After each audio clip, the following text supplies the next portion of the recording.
Hello, beloved, Welcome to the Sacred Sister podcast, where we normalize the magic and sacralize the mundane. In this podcast, we open up dialogue on metaphysical subjects, self-healing tools, expanding consciousness, and deepening awareness. We're here to support you in co-creating a life full of healing, meaning, and magic.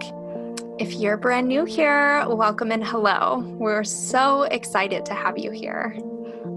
If you want to know more what has come before, Season 1 is great for foundation of spiritual practices. Season 2 is focusing on relationships. Season 3 is featuring conscious entrepreneurs who are spearheading their sacred mission. And now we are in Season 4, where we're bringing fresh perspective to outdated systems and creating sustainable foundations for the new earth that's birthing. Since it's the season of the Emperor, we're going to be mostly focusing on male voices this season. And the lineup of the season is fire, so make sure to subscribe if you're not already. I'm your host, Britt, certified self-inquiry and alignment-based smart flow yoga instructor, self-healing song channel, and personal transformation coach, guiding women to gain radical self-awareness in order to reconnect with their most expressive and vibrant self. And I'm your host, Hannah, a certified astrologer, ordained priestess, and rebirth coach. And I help women integrate past life and ancestral traumas to give birth to their higher self and manifest their wildest dreams into reality. We're really grateful that you're here. And together, we're here to serve as your Sacred Sister. Hello, sacred beings, and welcome to another episode of Sacred Sister Podcast. Today, we're sitting with award-winning photographer, men's group leader, and very dear friend of mine, Tom Kubik. My husband and I met Tom through mutual friends probably 7 years ago.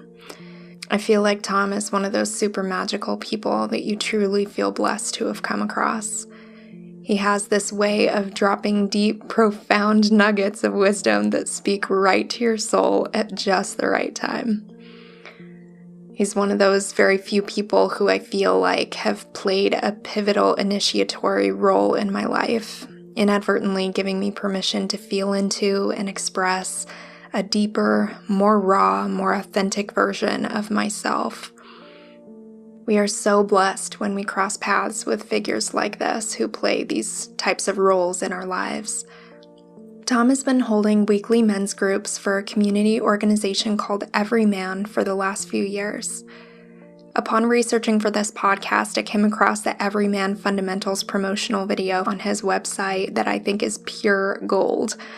I think it speaks to the rock bottom place that a lot of us have experienced, and I want to relay a bit of it to you. So this guy is texted, and he experiences someone placing expectations over him, and he gets stressed out. He puts the phone down, and instead of really sitting with or working that stress out, he distracts himself with games, porn, comedy, and in the end, he looks in the mirror and opens a window and Googles, "I want, ... and then deletes it and says, "What's missing?" ? What a beautiful sentiment, that moment that we acknowledge that we feel like something's missing in our lives. Moments like those can truly shift and change the trajectory of our lives. So this organization that he facilitates the weekly groups for, Evryman, is a community committed to men's wellness. Evryman hosts drop-in groups all week long, and our guest today, Tom, has been holding these men groups weekly for years now. It's a community that empowers men to become self-led. They're committed to helping men really show up, contribute, and start living more fully on their own terms. We hope that you really enjoy this episode, and I want to dive straight into the human design segment. We're going to work on getting these intros a lot shorter. Really want to honor your time, and we've been noticing that it's like between 15 and 20 minutes to actually get to the interview, so we're really putting effort toward reining that in. So Tom is a manifesting generator in human design, which makes up about 32% of the world's population. So the essence of true spirituality for a manifesting generator is to trust that life itself has its plan for you and that it will unfold in its own natural timing as something that you are uniquely equipped to respond to. These are the people with staying power. The sacral center in their body is the key to their pure power. It creates the vital life force energy required for action, living life, doing, and creating. It is also the center of our sexuality and thus ensures the continuation of our kind. The greatest lesson for a generator, which is where the manifesting generator stems from, is to learn to respond to life from their gut. So moving on to Tom's incarnation cross, it resides within the quarter of initiation where purpose is fulfilled through the mind. And more deeply, Tom is actually in his divinely exalted purpose when he is in the fellowship of man, funnily enough. Who could be a more perfect person for a men's circle container to be held by than Tom? His incarnation cross is the right angle cross of the Sphinx, where people with an individual direction whose unique way of remembering experiences brings a living, vibrant past into the future. And what that strikes me with is the conversation that he'll tell us about later in the episode about studying his grandparents' marriage and how much studying his grandparents' marriage and witnessing the way that they would show up for each other has informed the way that he moves forward in his own conscious partnership. This episode traverses so many topics that really hit home. We talk about the benefits of group work, of harnessing and honing masculine and feminine energies, of doing shadow work in partnership, how to go deeper in relationship. We talk about misconceptions about spirituality and the importance of inner work. We talk about these things and so much more in this episode. I want to take a moment to let you know that we have started a Patreon for Sacred Sister Podcast, in which after each episode, Hannah and I go into a separate room and have a conversation between the two of us and share more personal stories, experiences, insights that we didn't get to share in the episode. So if you are one of the sacred beings who is yearning to sit with Hannah and I more deeply, we invite you to hop over to our Patreon page. You get hours and hours and hours of extra content. It's also a place for all of us to connect on a deeper level. So we invite you to hop over there and sit with us more deeply. If you are finding that the content of Sacred Sister Podcast is really hitting home for you and touching your spirit on a deep level, we would love to know about it. Please consider leaving us a comment, rating, or review in whatever streaming app you're listening to this from. Your feedback is so valuable to us, and we really appreciate it. Without much more, let's head over to Hannah's astrology segment. Enjoy the episode, beloved.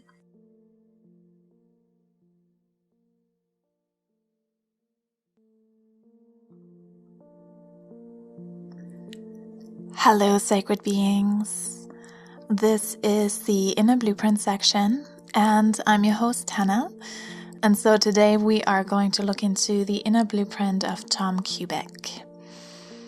And I really love doing these little segments. We're just going to look into the main archetypes of Tom, and then throughout the interview, you can see if you can notice some of those energies.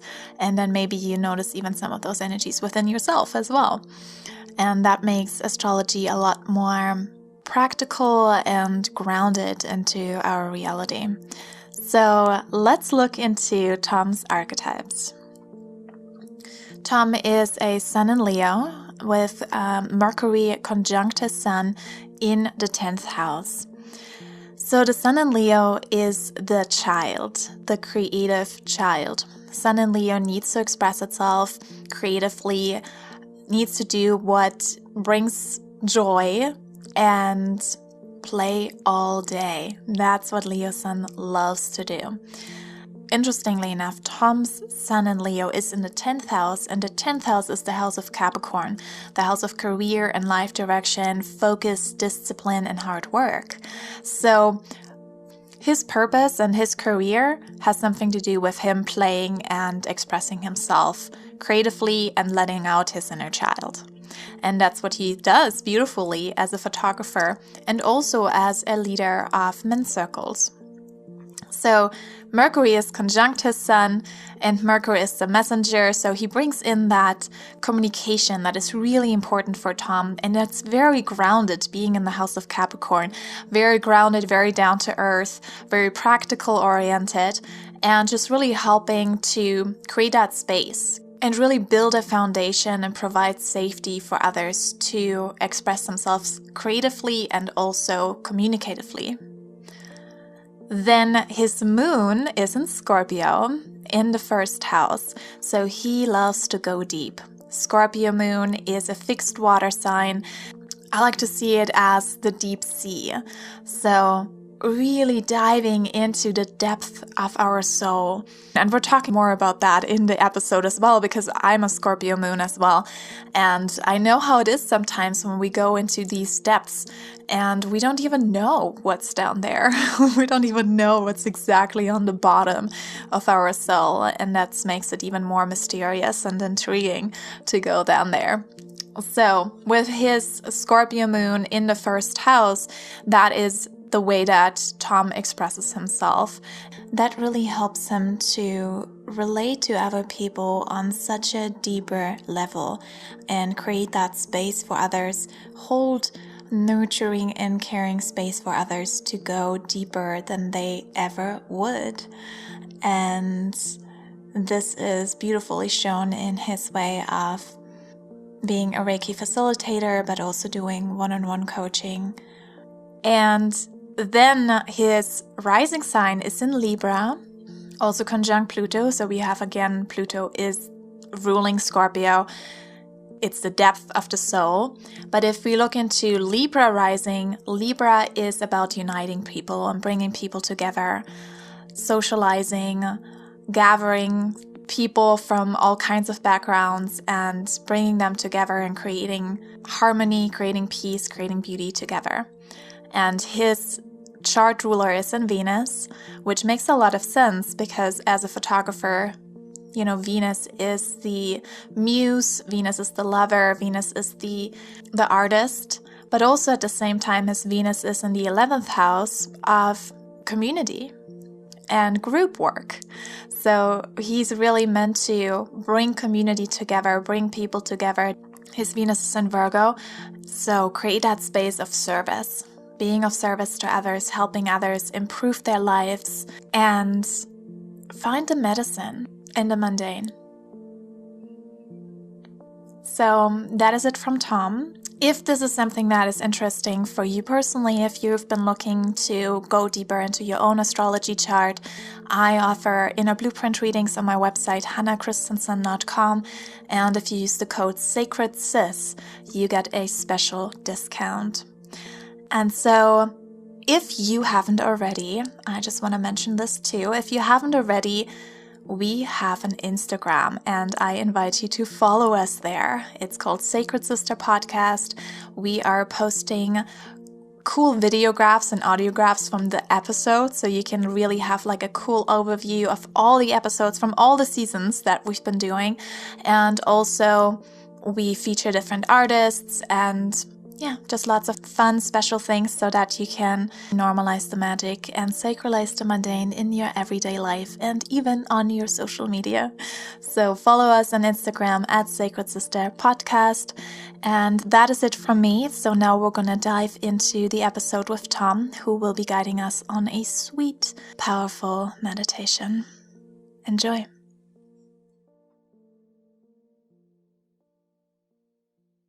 Oh, sacred sister, a kindred flame, may we light one another. From the ashes rise, oh, we rise, oh, again.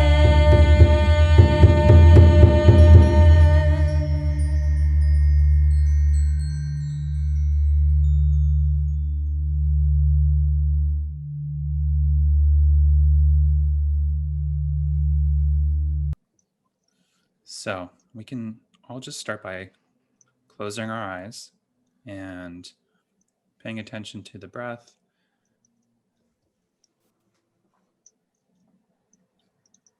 And just noticing how on the inhale, this is life. And on the exhale, this is death.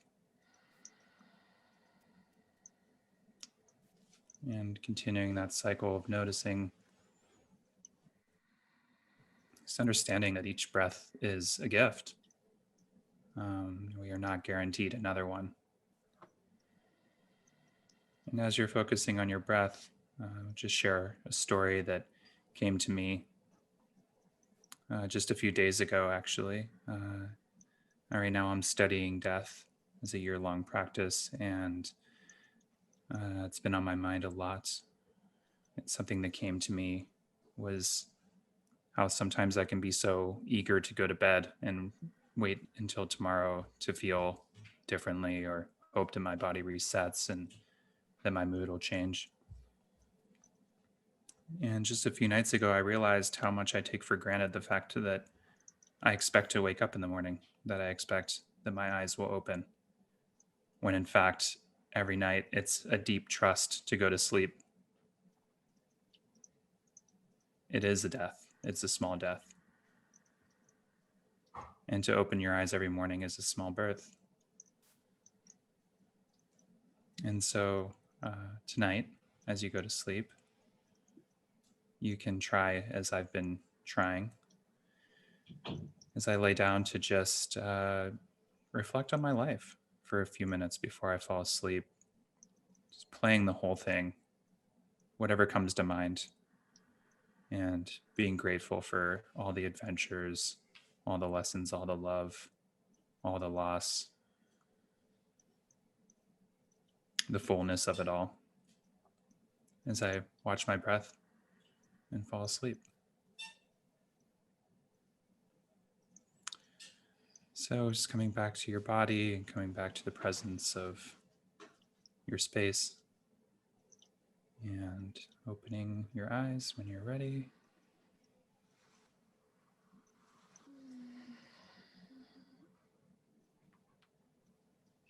Oh,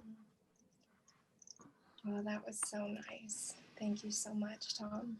You're welcome. Wow. I feel like death has been such a topic that is likely on the consciousnesses of many, whether or not we really realize that that is kind of the energy that is making itself known in a lot of our lives. The death of certain lifestyles, the death of what we thought our lives were always going to look like day in and day out. Thank you for that piece of contemplation, that piece that helps us contemplate. And welcome to Sacred Sister Podcast. Welcome and hello to you, and welcome and hello to everyone who is sitting and listening and intaking this conversation right now. Thank you. So wonderful to be here. It's honestly kind of a wild experience for me right now, because you and I have known each other for so many years on a personal level. We've had so many really incredible conversations, amazing experiences together, and you're a breathtaking photographer. And I know that you've been sitting down hosting weekly men's circles with Evryman, and I'm just so honored to be witnessing your life unfold, to be witnessing the things that you're stepping into, and to transition our friendship into this more public platform where we're able to open up as space holders, all three of us, and really dialogue on the importance of these beautiful spaces. Yeah, absolutely. It's funny. I have a few friends right now that I think I'm running parallel, or we've run parallel for quite a long time. I think actually you're the second one this week that I've thought of, that particularly of my time in Las Vegas. And I mean, I moved from there 10 years ago. So it's been a while that we've been in each other's spheres.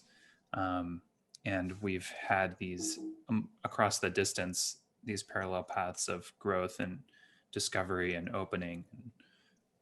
And now those paths are starting to cross in so many different areas of my life. And it's just a testament to me that even if we're not entirely in touch with the wisdom that's in there, there's something that's sort of, okay, this person, I need to be near this person, I need to be near this person. And we bring these people in, and then, the intersections just sort of happen naturally. Mm-hmm. Totally. I feel like anytime I would hear that you were coming to town or that you were in town, it was like a magnet. I was like, must be with Tom, must spend time with Tom. Yeah, it's been such a journey. Yeah, so beautiful. And I'm so excited. This is my first time meeting you and getting to know you. So I'm really excited to sit down with you and learn about your journey of what has happened for you and how it went from being a Las Vegas photographer to now still doing photography, but also holding these beautiful men's circles and helping men cry, as you say on your profile. So what's your story? How did that all come together? Oh, how long is this podcast? Chapter 1. Well, yeah, it's so hard to say how this happened. I think somewhere down the road, maybe I'll have a clearer picture. I still see myself as unfolding and constantly discovering myself. So I can point, I can start back to, I grew up in a rough neighborhood in Youngstown, Ohio, and with a single mom. And we did a lot of scuffling. There was a lot of, I guess, a lot of examples of the type of person that I didn't want to be. Mm-hmm. And my mom filled both roles as sort of, she was very much mother and father, both in her personal roles and also in her energy. She really had to do both. She was the disciplinarian. She was really tough on us. And she also had to hold us when things were hard. Mm-hmm. So I kind of, through a large chunk of my life, this is the Cliff Notes version, large chunk of my life, I didn't really have a distinction around what my own masculinity was and what it meant to me. I was so used to my mother being all of these roles for me. And so I think that also led to me attracting women in my life more than men. Mm-hmm.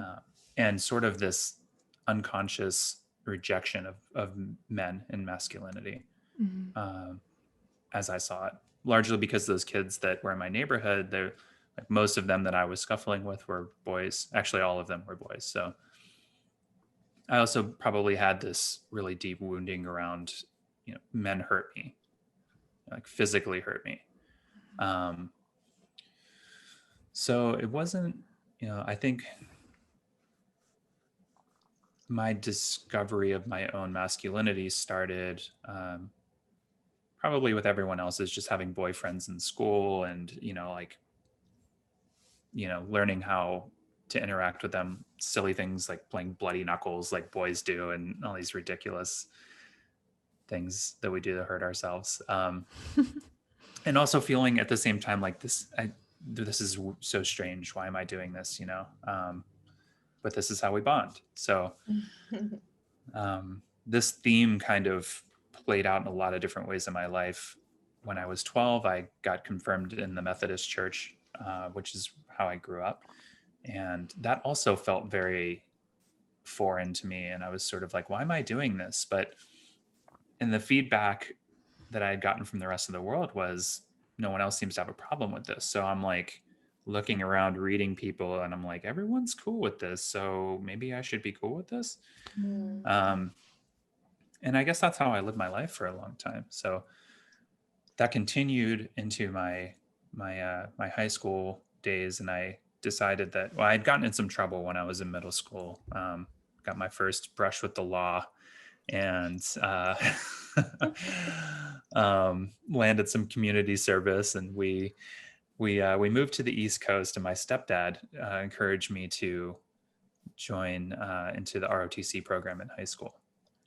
And there was something about that level of structure that really appealed to me. So for those of you, the listeners who don't know, ROTC is Reserve Officer Training Corps. It's kind of like a primer to join the military.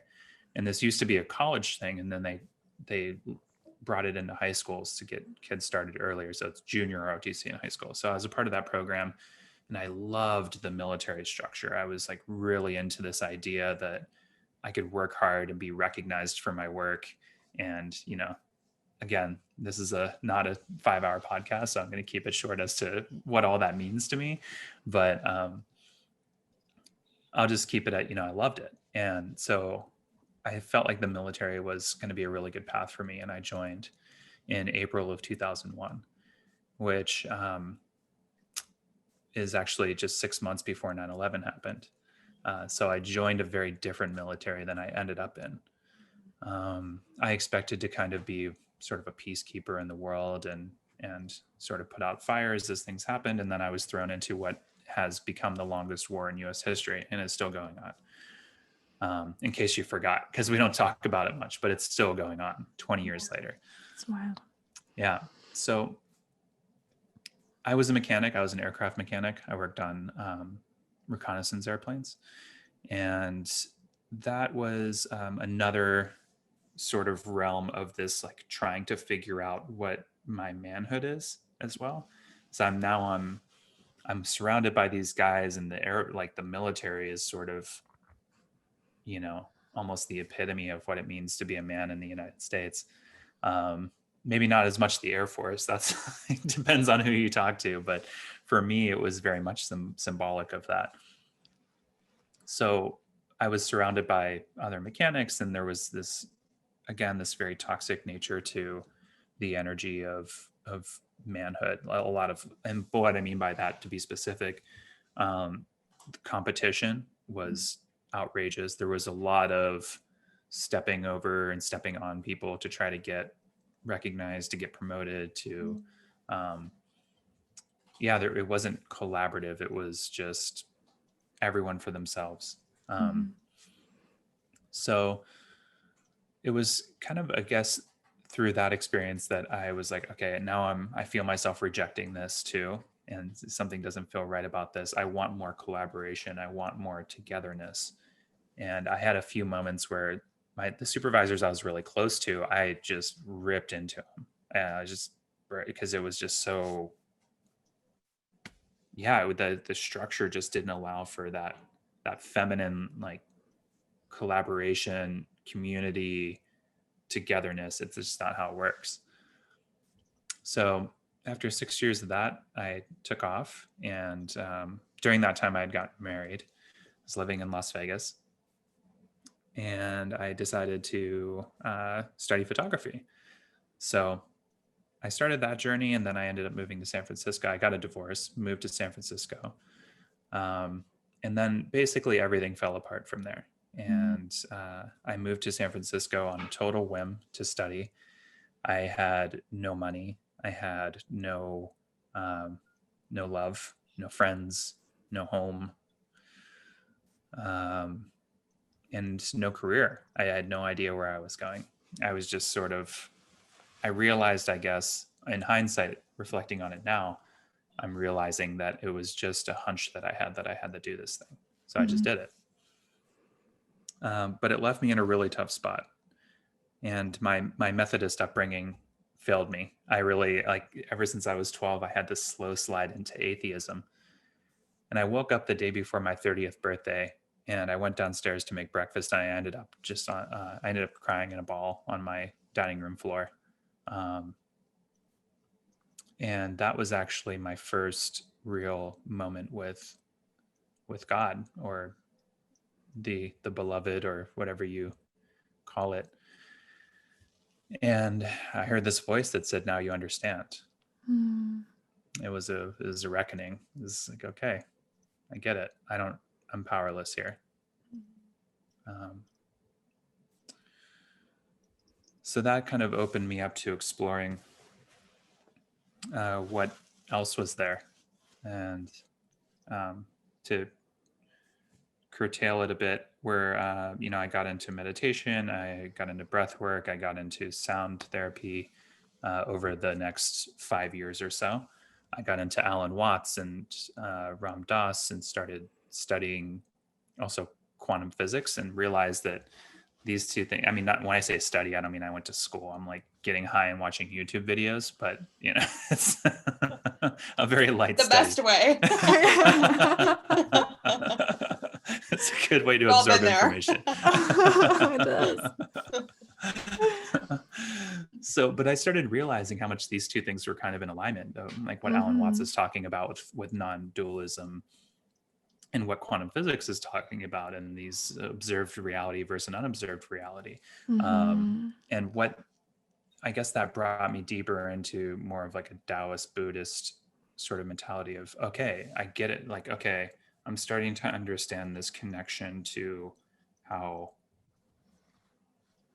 everything flows together, and black and white, good and evil, it's all just perspective. Yeah.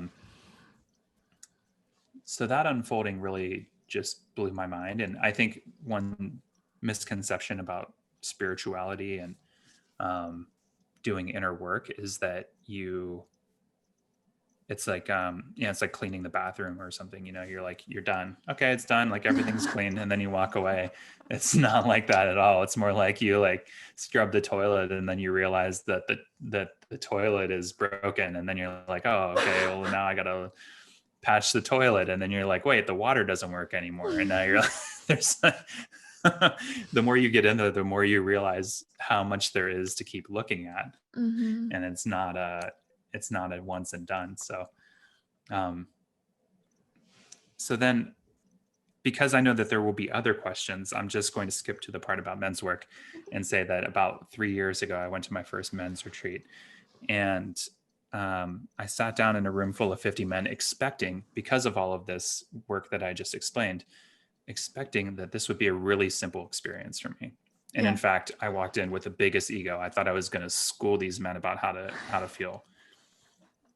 And I sat down in a group of 50 men, and I watched my body just close up, physically close. I'm crossing my knees. I just got so small in my chair. And it was the first time that I was really confronted with my relationship with my own masculinity. I didn't see it as that at first.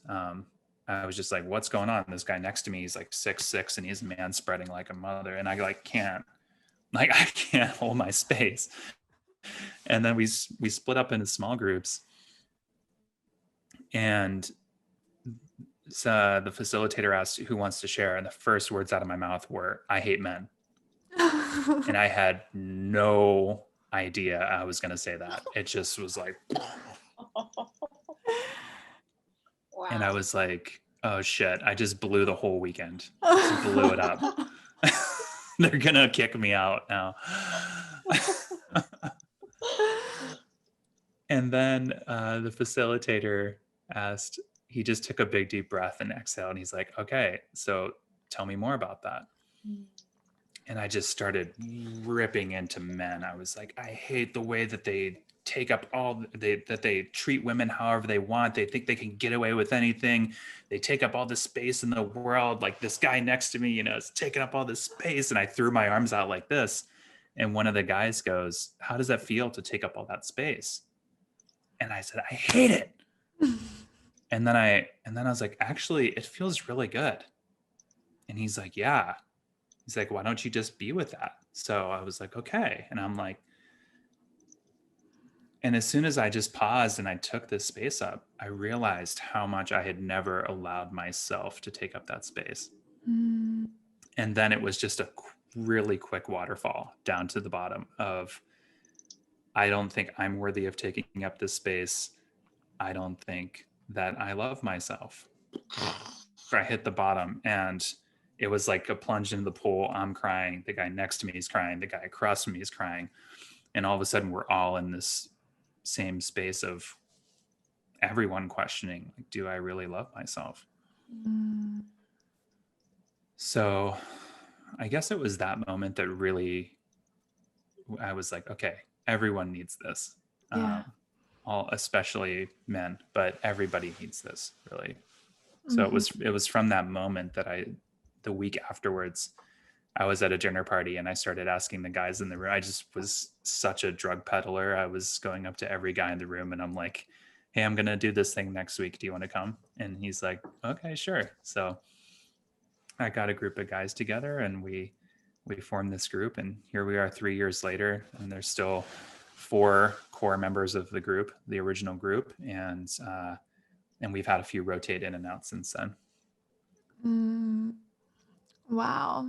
So Yeah. beautiful. Thank you for sharing all of that. And it seems like there were a lot of moments of death on that journey as well, like really going, like you're saying, going down the waterfall and Yeah. really hitting rock bottom.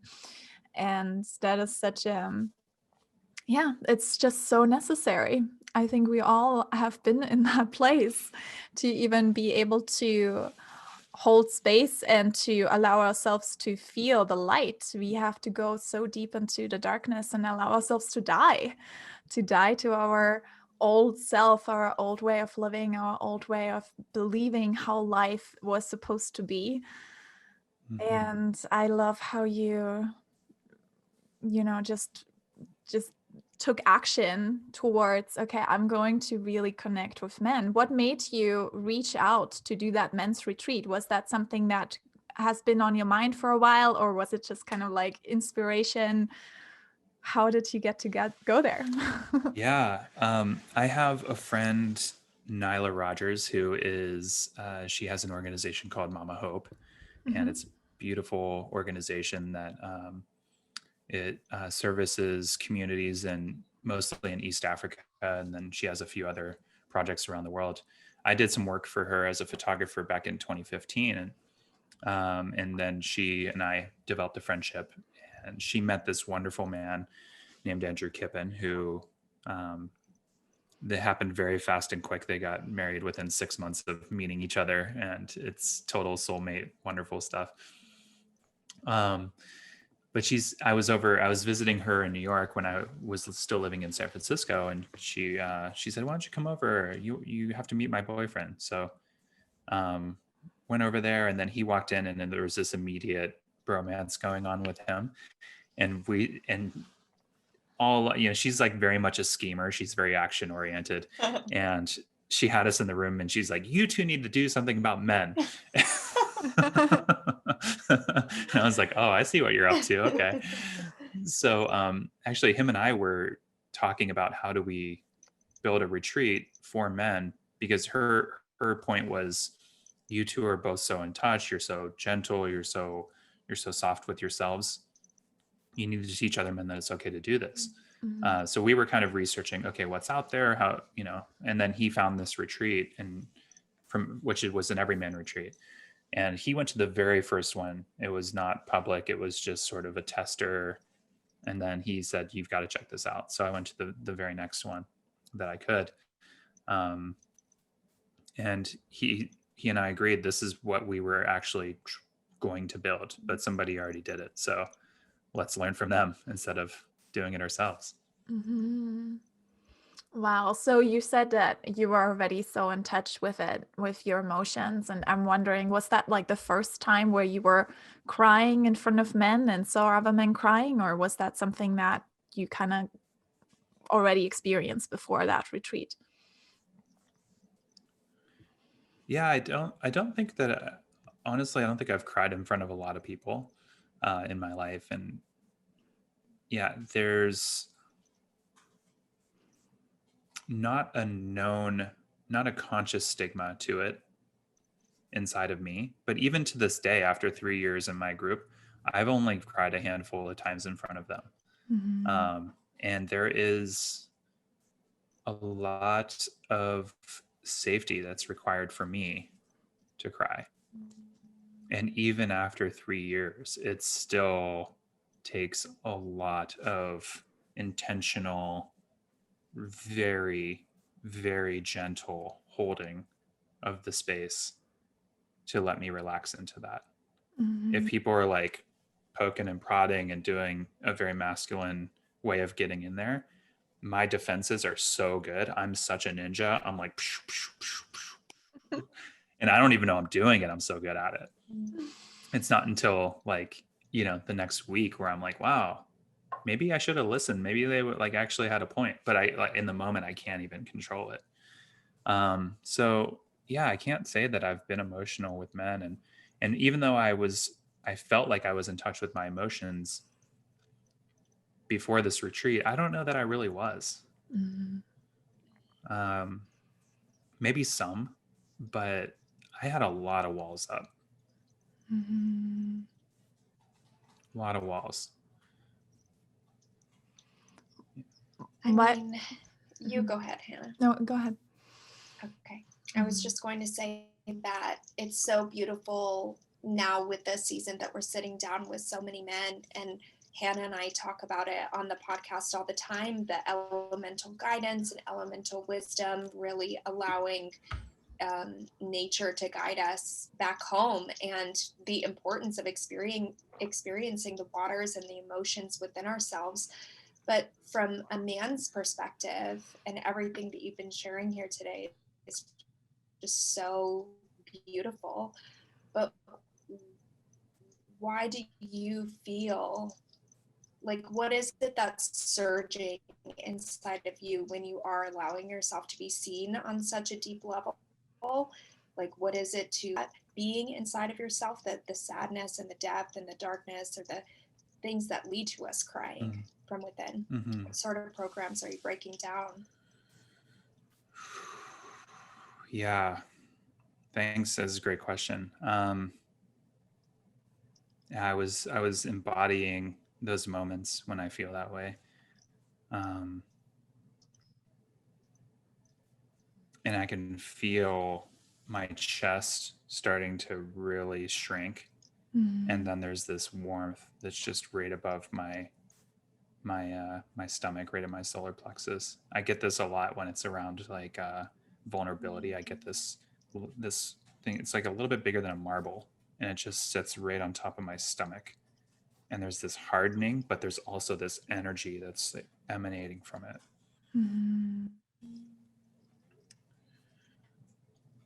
And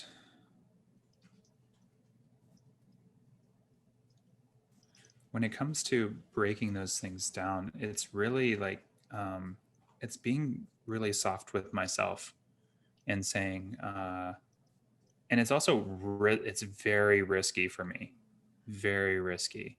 I had like in some of my childhood experiences, I was taught that it's not safe to express myself the way that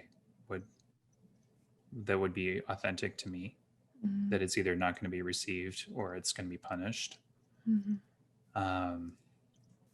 So I'm having a conversation with my inner child and being present to that feeling, that sensation, and speaking to it. Okay, like let's try a little more. Let's try a little more. Let's try a little more. I know this is scary. Let's keep going. And even as I'm saying that, I can feel my face flushing and I'm like tingling all over. It's really just that has really opened me in this moment. So beautiful. Yeah, and it's like a choice that you can make right there in that moment, right? And it's like the choice that is easily made is to push it away, defend, as you were saying, being the ninja. Yeah. And the other choice, that's the harder choice, is to it doesn't soften. Right. Yeah, I was going to say it doesn't always feel like a choice. Mm-hmm. It doesn't often feel like a choice, actually. What, to go deeper or to be the ninja? To go deeper. It doesn't feel like a choice often. It's really such a deep practice. I mean, there are so many things that we're all invisible to about ourselves. And it's the subtle listening through meditation and being challenged, having a group that will challenge you. Mm-hmm. And Britt, I think you started to speak to something there, and then I kind of went to a different part of what you said. But I guess, I expect a lot from people as far as vulnerability, as far as communication, as far as emotion, as far as expression. I ask a lot. I ask a lot in my relationship. I ask a lot in my group, in my friendships. And I know that. And what I say is that I'm going to give it back to you. Like, I'll be there too. But I like, this has to be all the way. We're going all the way to the bottom. Mm-hmm. And what was reflected back to me by a few people who I've asked this of is that I wasn't going all the way to the bottom. Mm-hmm. And I didn't know that. Well, I guess I knew. I don't know if either of you have this feeling, but there's this, like, I know that there's a little part in there that's like, nobody gets it. Nobody gets to touch this. And I can go to that far from the bottom, and then I stop. And now that people are getting really close to me, my partner, my group, and they've seen this much, and now they're like, okay, but what's that? And the truth is that I don't know. So it's that I have to discover that along with them. And if it wasn't for them telling me, you're not giving me everything, I wouldn't know that. Mm-hmm. Or maybe I would know, but I wouldn't be looking at it in the way that I am. Mm-hmm. Yeah, it's so powerful. It's so powerful. I feel like that reminded me of the Scorpio moon too, because Scorpio moon goes so deep. It's the deep sea. And I feel the same way sometimes. I'm like, whoa, I don't even know what's all down there in the deepest of the depths of the sea, of the waters. Yeah, I saw you laughing. I was like, yeah, she gets it. I feel the same thing. Yeah.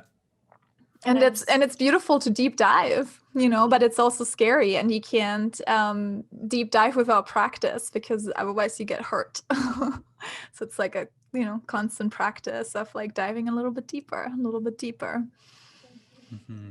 It's like the growth of your lung capacity, right? Because you have to be ensuring that you're still holding yourself in a safe container, that you are able to even do the dive and get back to the surface safely. Mm-hmm. You don't get stuck down there. Yeah, Exactly. And we want to make sure. It's crazy. I feel like I want to speak so much to like the humbling experience that you were expressing earlier, Tom, about sitting in the men's circle and having this like pure, it seemed like the most pure, vulnerable, humbling expression that you could release to 50 other men, probably most of them you didn't know. And it's almost this like, I wonder if this kind of visual resonates for you, this like, you almost can't hold the mask on yourself anymore. Like the mask, it's like it gets to a point where it's just too taxing to wear the mask anymore. And then you've got to just have a moment of being free and just like saying what's on your mind, saying what's on your heart. And then once that's out there, it's like this, almost like a vulnerability meltdown, or like a you're just like, oh God, that just came out of me. Now what is going to happen? Yeah. Yep. Yeah, that's perfect. I have described myself as, I think Elon Musk, said it first, is that he jumps off the cliff and then learns how to build the airplane on the way down. And that is something that I've been really good at in my life. And I don't recommend it for everybody. It's terrifying. And but sometimes it's what it takes to, like you were saying, Britt, to like really open that can. It takes, I had to take a hammer to the dam, and yeah, and at some point it does feel like too much, but I don't know how much of it is I can't bear this anymore, and how much of it is I need to just take this one action in order, and then I know the rest is going to be really hard, but I know it's necessary, and I just have to do it. Mm-hmm. Yeah, and I don't know where that line is, but it feels maybe it's the same thing and it's just two different sides of the same thing. But yeah, that's how it feels. Why do you think in this society is it so hard for men and to express their emotions? Because as boys, I feel like we're, boys and girls are so similar. They just openly express their emotions, right? Like it's so easy for boys to cry and for girls to cry. But why do you think that is kind of like the society that we're living in right now? Why is it guiding men to like, okay, you can't cry. You're not allowed to cry. And what would you say? How can we change that and create a foundation for a new earth where boys don't even have to go down that lane of, okay, I'm going to put on a mask in order to be seen as masculine, and what does that even mean in the first place, and can just really fully express themselves who they are? Good question. There's so many things that are like flooding in right now.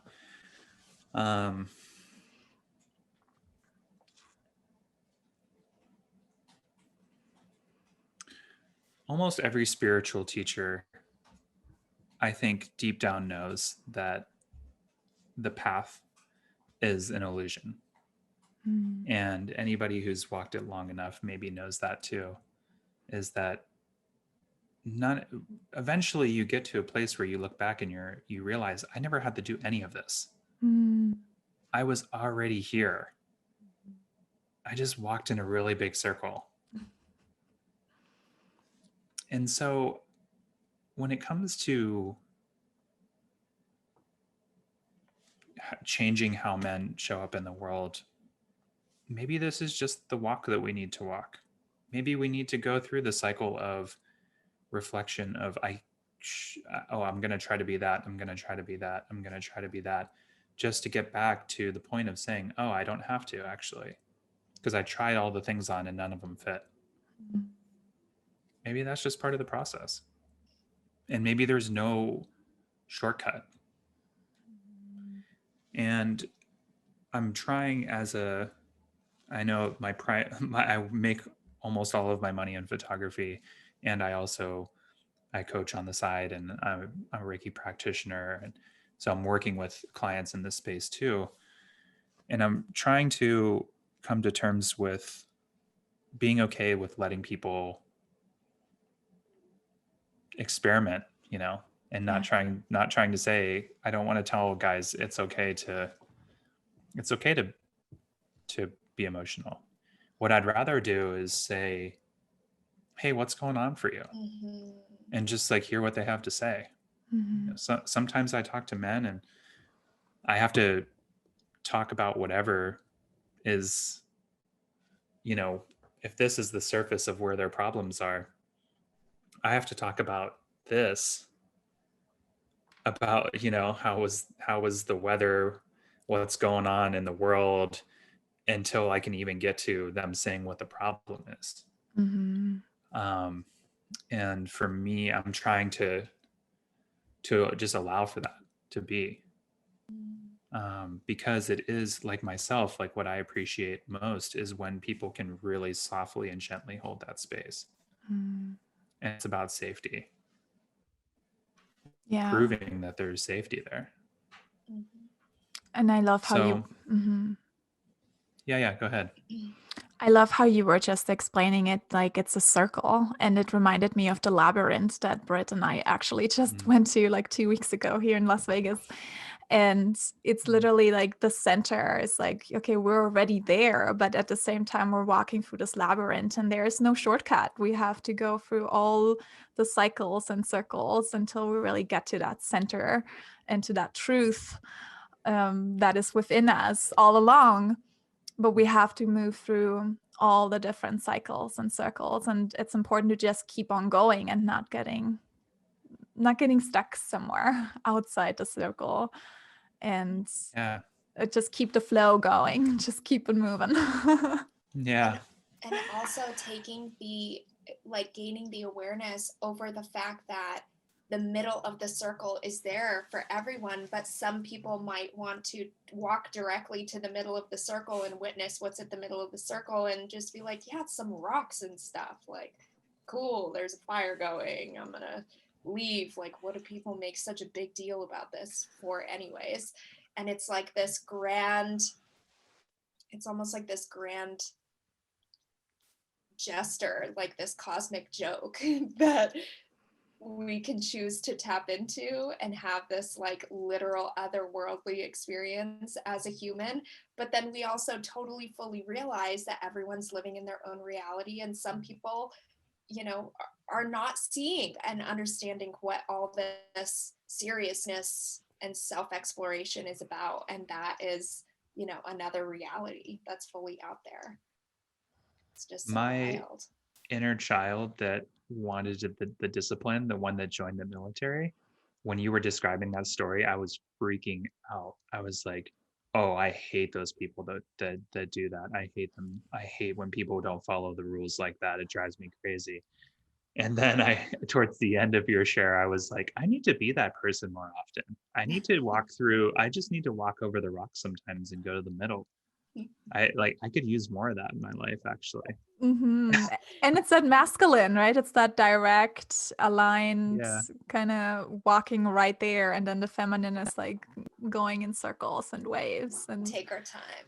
And both of them are so beautiful, both energies, you know, and we're raised in a society that has been focused very much on the straight line. And now we're relearning, okay, how does it feel to go in waves and in circles, but then also at the same time allow ourselves to go on the straight line too, because it's not just bad to be direct and hold up space and, you know, be fully there and shine our lights either. You know, I think it's so I've noticed it from my own journey when I was you know, growing up Catholic, and it was all about God, Father God, the Lord, all about the masculine that is being reverenced. And then I was like, that doesn't resonate with me. Like, where's the feminine? Where's the woman? Then I went into, you know, being ordained as a priestess, and it was a priestess of the goddess. And in that priestess ordination, I learned how to, you know, what the ancient women were doing, and really learned how to honor the feminine and the women. But then in that circle, I realized, wow, there's such a hatred towards men, you know? So there's like all about goddess and woman and the lady. And then the Lord and Father God was like, nah, whatever. And so I'm like, wow, it's interesting, because I could tell that a lot of the women that were in there were hurt by Father God, by the Lord, by the masculine, the extreme toxic masculine. And so they went into the other extreme of like pushing away the masculine completely and just going into the feminine. But what I've realized is to really embody that feminine energy, it is about unity. It's about community coming together. So it is about bringing the feminine and the masculine together and allow them to dance and allow oneself to flow in between the two. So beautifully said.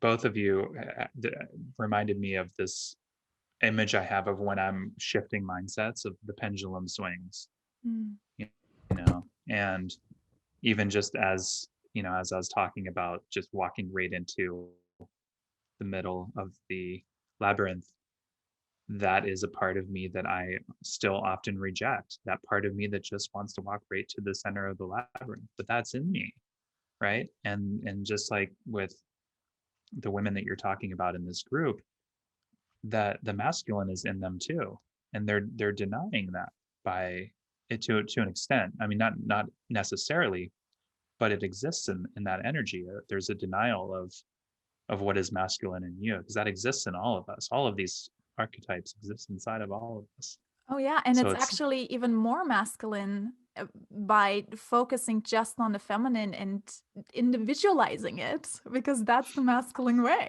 you know? So thinking that your extreme feminine actually makes you masculine in that sense. Exactly. Yeah. So cool. I feel like I imagine that many supportive partners are going to be forwarding this episode right now to their beloveds. And I'd love to talk with you a little bit on how important of a role your own beloved has played in this whole, shifting of paradigms and awakening and coming to know yourself more fully. I'd love to talk about that supportive partner aspect. Mm-hmm. Yeah, I don't want to speak too much for her. Mm-hmm. I'll say that we have a strong growth practice together. We do our work together, and that's really important for me to know that. I guess something that I got over fairly recently was the idea that someone's going to show up how I want them to all the time. Mm-hmm. And I think that's a big mistake that happens in partnerships. My model for that was my grandparents. They passed away over the summertime, and they were married for 67 years before they passed. And I guess by studying their marriage, it became a deep knowing for me that you can disagree, you can not get along. People are going to make you really upset, and sometimes you're going to do some horrendous things that are going to really hurt your partner, and that's just going to happen. So the question then for me becomes, either do I want to be alone for the rest of my life, or do I want to keep trying to jump to the thing that's really going to be really good for the next couple of years until we start getting real with one another? Or do I want to dig in?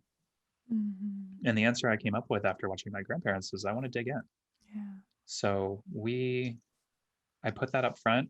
She's down for it. She's always been down for it for herself as well, and in her previous relationships. So when we came together in that arena, it's been magical.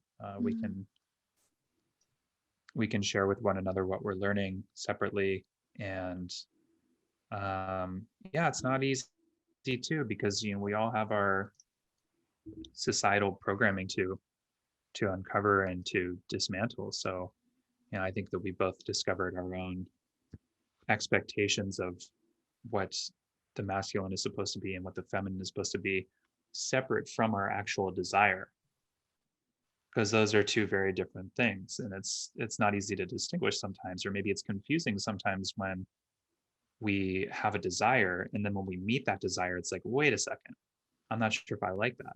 And I noticed this a lot when I was getting into men's work and I was single, where women would talk about how much they would love to have a vulnerable man, but then they're confronted with real vulnerability and they don't know how they feel about it. And that's a shift that's happening too right now. But we confront these things in my partnership. We confront these things head on. We sit down and sometimes we're talking for 3 or 4 hours on a topic, and that's just how we work through it. And I couldn't have it any other way. It wouldn't be possible.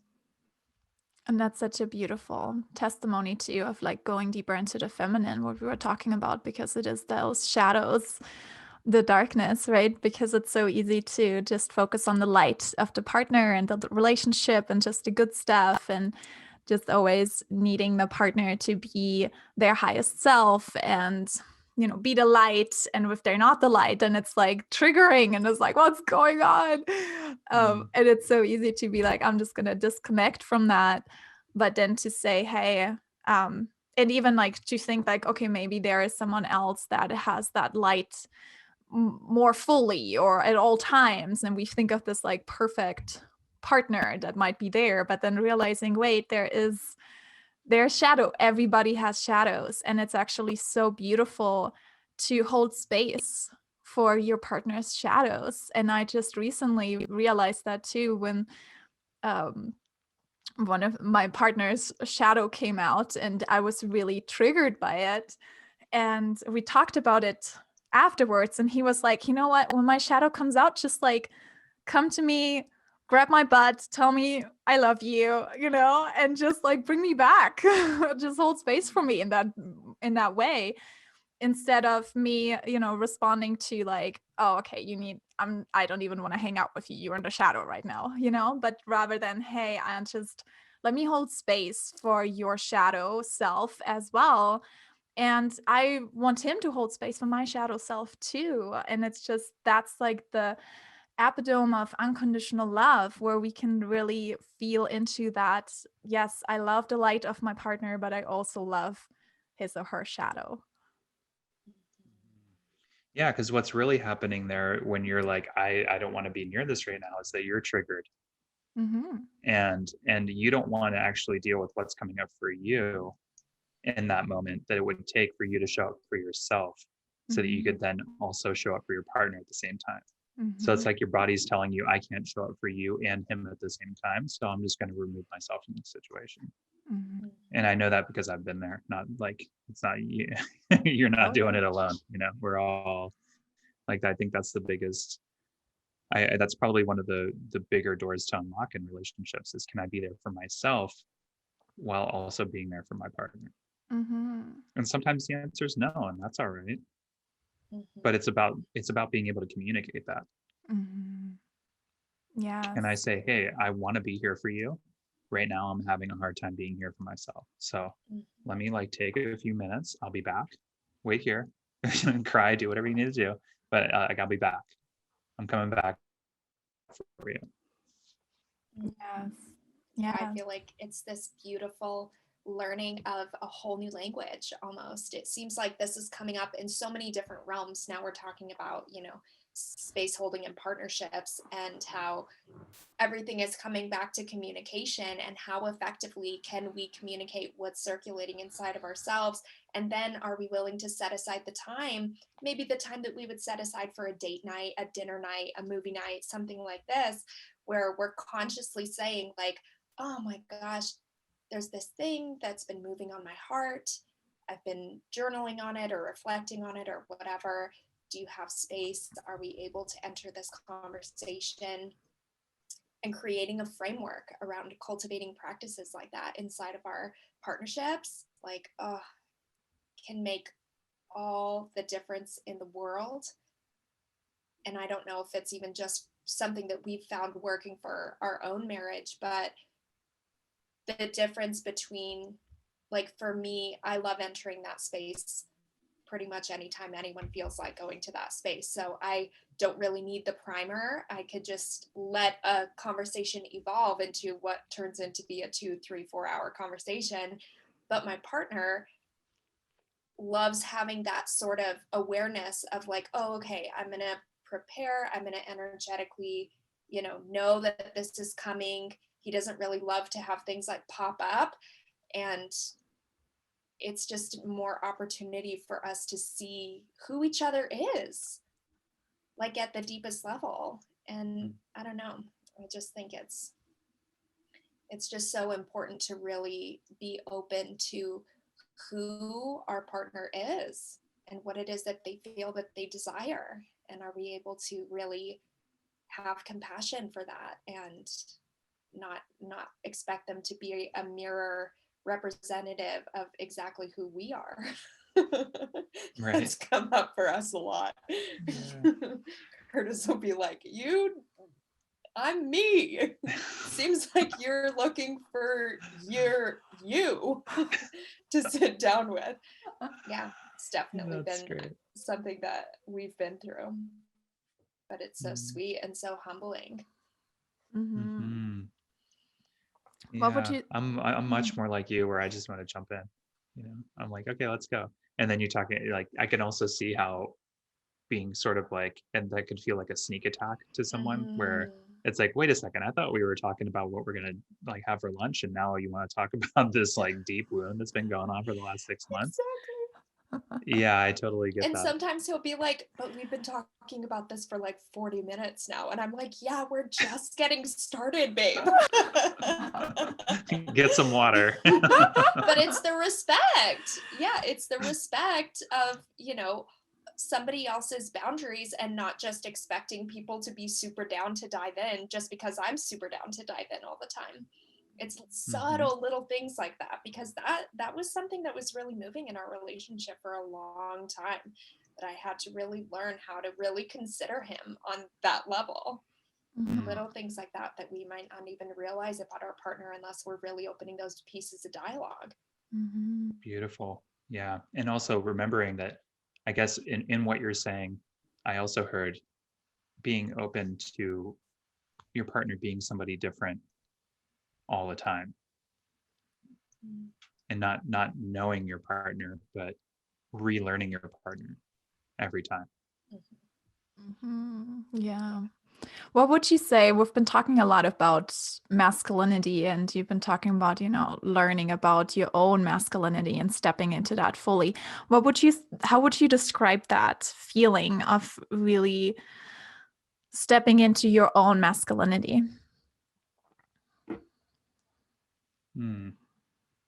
Yeah, this came up earlier actually, and I don't remember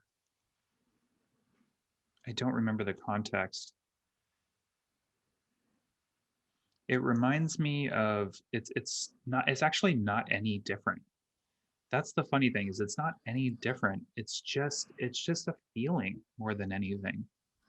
It came up in my men's group about a month or two ago, where one of the guys was expressing that he felt like he had to change all of the men around him to be like he has become in the group. And I realized for myself that I didn't have to change the men around me. I just had to change myself. So I could go to the same parties with the same people from 2 years ago and feel completely different today going to that same party with those same people. So stepping into my masculinity in myself means being comfortable in knowing that however I choose to show up is being a man. That is part of the definition of what it means to be a man. So I don't have to be concerned about, should I say this or should I do that? Because in order to fit in amongst a group of men, because I know that however I'm showing up is manliness. It is masculinity, because I'm masculine and I'm doing it. So how could it be anything else? So I guess there's just this assuredness of where I'm coming from, and that I know that, yeah, that I'm a part of this. Yeah, that's beautiful, because the masculine is like the way that you shine your light. And as long as you are authentic and shine your light the way you are, you're expressing your masculine energies in no matter what way that may come out. And for some people, that may not look like it's masculine according to the definition of society, but it is, because it's the way that you shine your light. Exactly. It's like if I wear a dress and I'm out on the street and I'm wearing the shit out of that dress, like that's pretty masculine. Yeah. Totally. I love this. Yeah, I feel like it's almost this reframing of expectations around what something is or isn't supposed to look like, and really releasing or letting loose our hold, our vice-like grip on what something is and isn't supposed to look like, and how maybe the definitions that we've had around what something is or isn't is actually just malleable, is flexible, is actually able to be updated, regenerated, just like anything else in our lives. Because I feel like sometimes we can create these expectations over what something is or isn't supposed to look like, and then it's a cause for suffering because people aren't meeting that expectation. So more than pointing a finger at somebody else and being like, but this isn't what it's supposed to be, which really most of us are doing much more often than we probably consciously realize. All the time. Yeah. It's like judgments are happening daily. Yeah, all the time. Are we consciously aware of what the judgments look like and what the judgments are saying? That's all it takes. Well, not all it takes, but that's a big part of what it takes. There's this this boy that is in my life. I will not give any more details because I don't want to expose him, but he is he's a younger boy, I don't know, like preteen, and he was wearing nail polish recently, and I think 10 years ago I would have been like, that kid's totally gay, he's going to be gay when he gets older, you know, like that was something that I would have believed. And because of all of this work that I've done around, you know, like what we just talked about is just showing up, and that's masculine, I was like, cool, that's awesome that you're wearing nail polish. Or what inspired that? You know, it's something that I think I want him, whether he decides, you know, whatever his sexual orientations ends up being, it doesn't matter. You know, it's just like that he feels that freedom to show up as himself. If he wants to paint his nails, like, great, do it. Totally. And back in the day, in like the old kings and emperors, they were wearing heels, and it was seen as very masculine. Totally, heels and wigs. Yeah. Yeah. Long hair and heels, and so, you know, it's just all changing in time of what we consider is masculine and feminine, and ultimately we all have masculine and feminine within us, and masculine is how do we express ourselves individually, and then feminine is how do we come together, and how do we go and dive deep into our emotions. So fun to play with both of those. Constant dance. It is.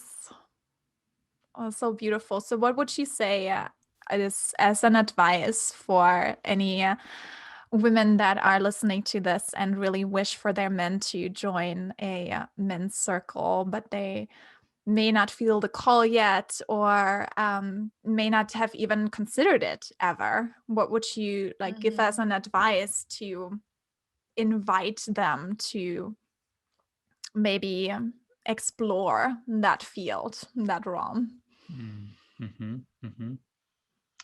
Yeah, there are some men who have come to the retreats, and when they're asked, why are you here, the answer is, my wife bought me this and said I had to come. It happens. And how did that so go for them? Actually, you know what? Those guys are usually the ones who are the most impacted. Yes. Because they are completely torn to shreds. You know, like everything that they thought it was going to be like, it ends up being nothing like that. And then they're left, like they have no choice but to be like, well, shit, I guess I have to question all of this because it's not what I thought it was. So that's one way, is to just buy him a ticket to something. Happy birthday. Another way, I suppose, is I guess there's, you know, we all have our boundaries around how we what we expect inside of our relationship. And for the women out there who are listening to this that have a man in their lives that they don't feel like they're connecting with, my advice would be to tell them that really straight up. Hey, I don't feel connected to you, and that scares me. Male, female, whatever, vulnerability like that, it hits. So yeah, I think, you know, it's scary. It's really scary. I think especially as somebody, if you are a woman in a relationship who's constantly putting herself out there and not being heard or received, it's really scary to keep doing it. And I understand why you wouldn't want to. But it's necessary. And sometimes we just have to be really honest and not try to sneak it in. Just, hey, I'm scared. Maybe even lead with that. Use the emotional appeal approach. Hey, I'm scared. Oh shit, what's wrong? Oh, well, I'm scared that you don't share with me. Oh, dang. Well, you kind of tricked me, but okay, I get it. Yeah. And then I think just, I guess, rather than talking about it as if it's emotional intelligence or helping men cry, which I think is fun, but also it's really just we're all contributing to what it means to be a man. And we're not asking for anything other than to leave the shame behind, to, or not to leave it at the door per se, but to bring it in and then shed it, you know. And whatever you think being a man is supposed to be like, just leave that too. And let's rebuild it together. So if you're pitching it, it's about self-exploration, self-understanding. The emotions come, the feelings come, it happens automatically. Yes.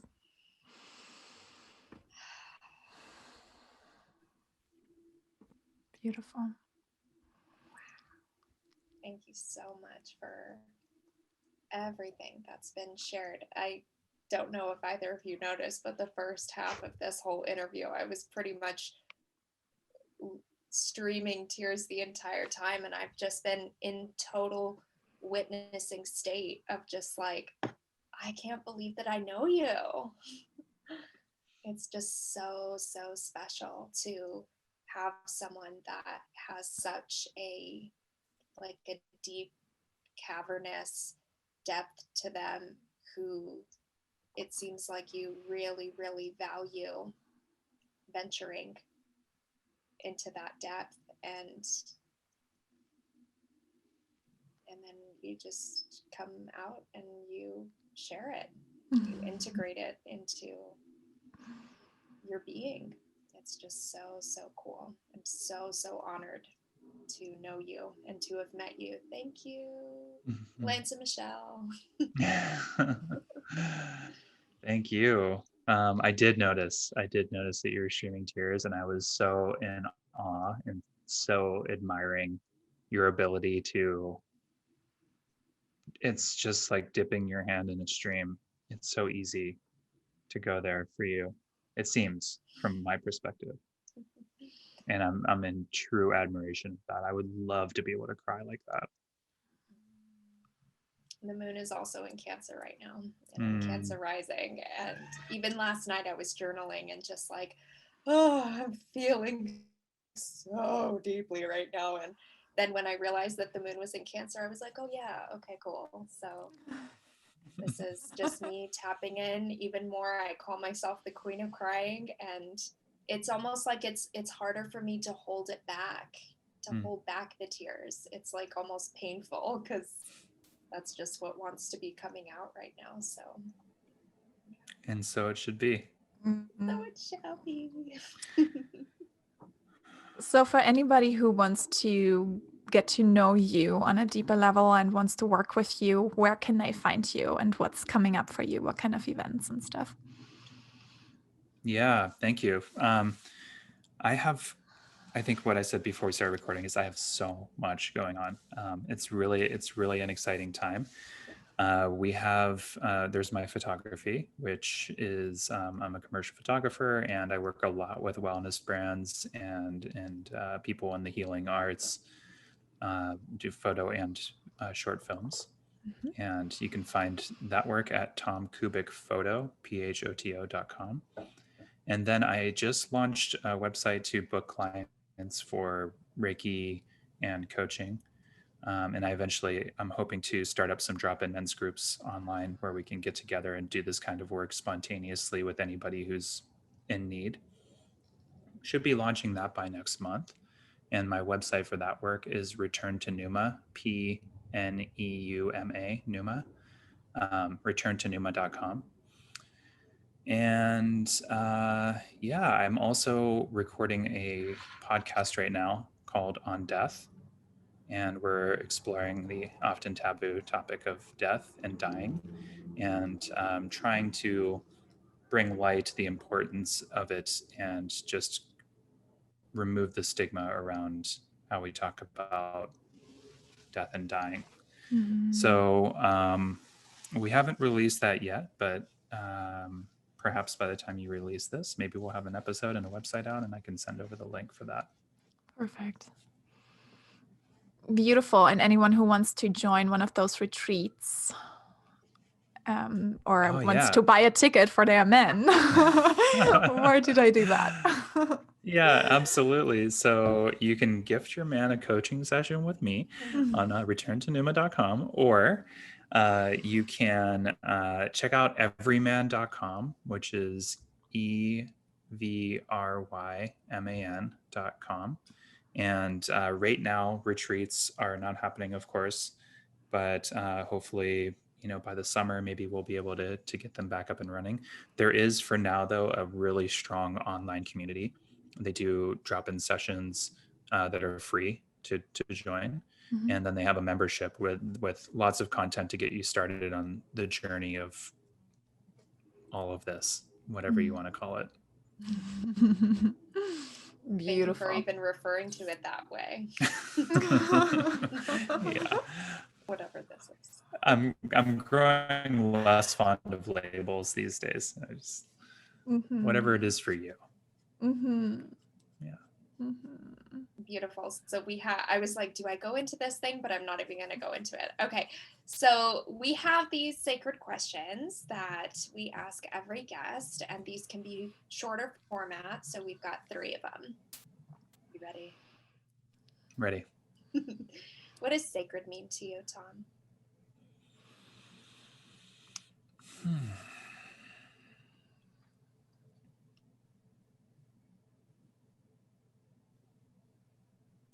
This is when I wish my poetry practice was up to speed, because I feel like it's not a thing that we can say directly.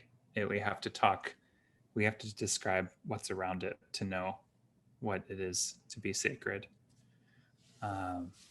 And for me, it's a knowing.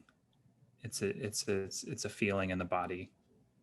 We all know when we have felt something as sacred. And there might not be a word to that. And maybe you haven't yet. But if you haven't, you probably are right now and you don't know it. And then in a few years, you'll understand. And what does it mean to you to have a sacred sister or a sacred brother? I have a few sacred brothers and a few sacred sisters. They are a mirror. They are a life companion. They are a confidant. They are almost like a whole first responder team. They show up with the ambulance and the gurney, and they'll put me on the gurney and throw me in the ambulance and cheer me up.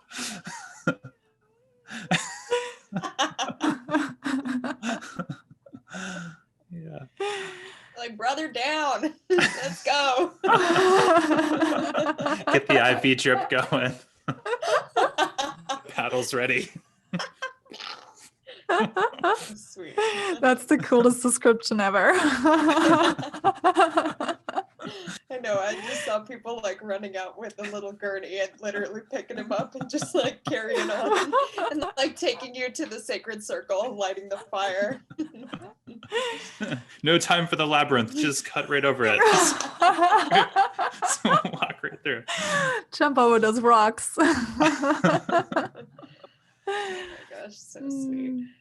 So beautiful. And how do you turn something normal or mundane into something magical or sacred? With presence. Always with presence. Just as we did at the beginning with the breath. And as simple as this is life, this is death. Acknowledging the parts, the pieces. I'm watching. There's a peacock on my balcony right now, and I'm watching him groom himself. And Aww. there's no coronavirus to the peacock. You know, he's just doing his thing. He's doing his thing. Disclaimer: there is a coronavirus. I'm not saying that it doesn't exist. There are many of them. Just saying that peacock doesn't care. Yeah.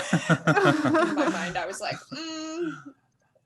I'm happy that you added that disclaimer, because I know that you wouldn't, be super nonchalant about saying that it doesn't exist or anything. But for anyone that doesn't know you personally, I am happy that you did make that.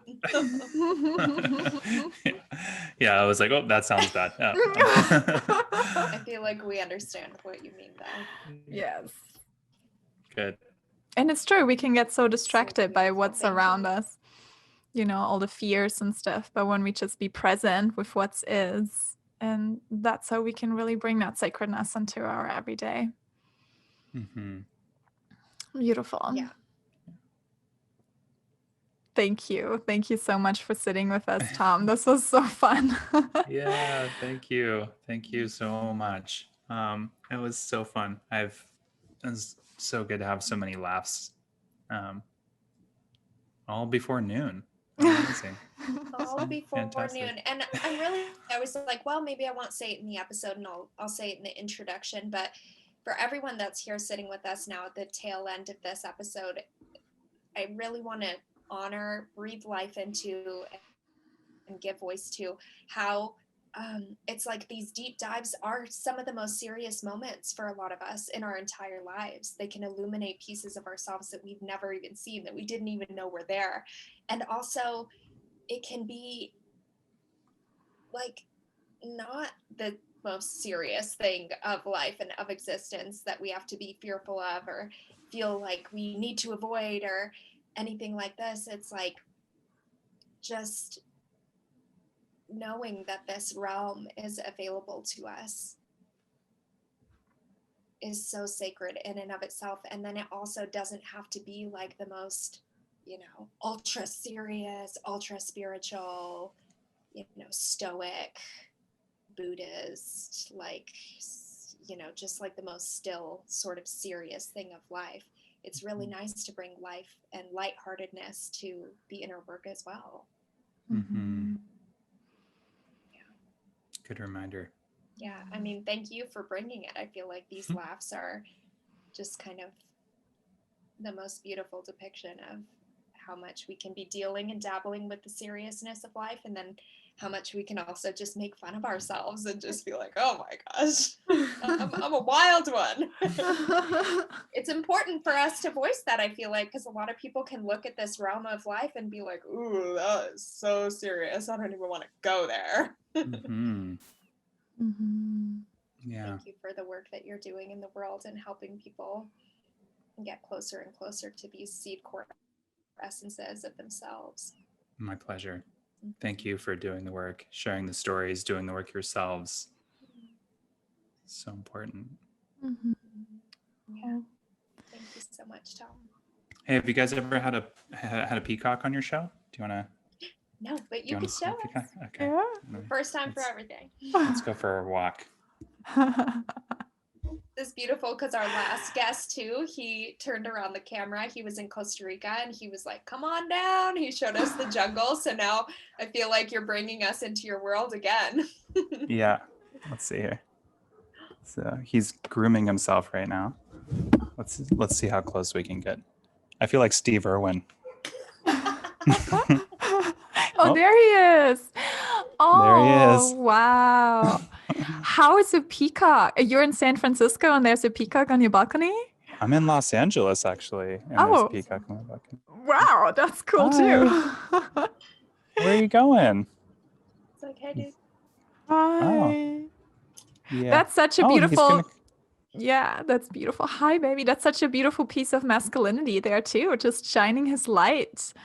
These beautiful colors. He's coming over to you too. Yeah, we've been feeding him recently, so he's probably really excited to see me. Hi. He's like, where are my almonds? how I'll- sweet. I'll be back. Okay. Did you give him a name yet? Yeah, so it's funny. There's 7 in the neighborhood. And when we first moved in, one used to hang out just right here all the time, right on the spray line. Mm-hmm. And he doesn't hang out so much anymore. But he was our primary, or maybe, we were his humans, I guess. And so we called him Pierre. And then we called this one Not Pierre. But now Not Pierre has become the primary. He hangs out more. So we've got Pierre and Not Pierre. Aww. Yeah. I'm sure he really appreciates being called Not Pierre. I know, we can't change it now though. Well, it's a name of itself. Not Pierre. Yeah, exactly. Maybe it's an honor, That's funny. Oh my gosh. All right, Tom.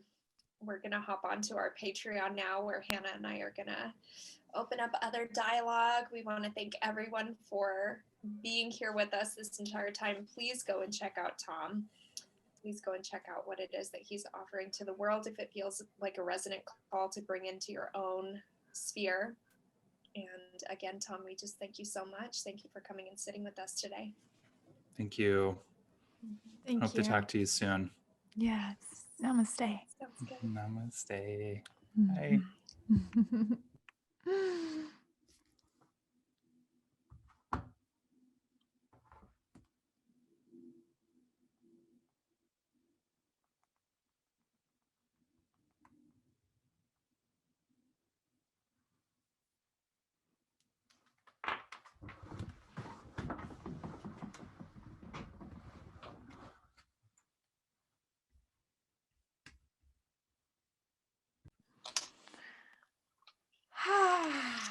Wow. Wow. Hi, everybody. Mm-hmm. Hello. Welcome to the commentary of the 4.3 episode. Wow. What are like 3-word takeaways that you're walking away from 4.3 with?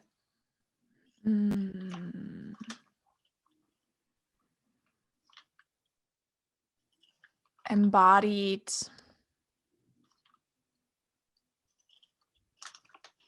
empowered masculinity.